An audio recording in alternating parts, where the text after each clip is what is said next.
అనుకున్నానా మెడల 3 ముళ్ళు నీవని,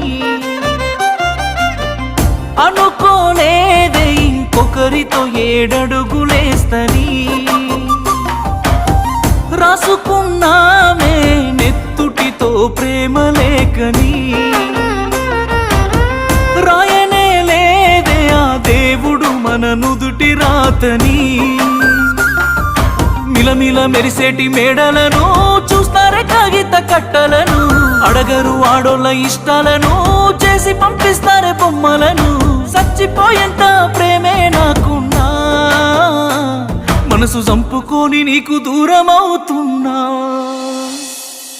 బాగుండాలని కోరుకునేవాడిని, కోల్పోతున్నానని కాలిపోతుందే మది. బాగుండాలని కోరుకునేవాడిని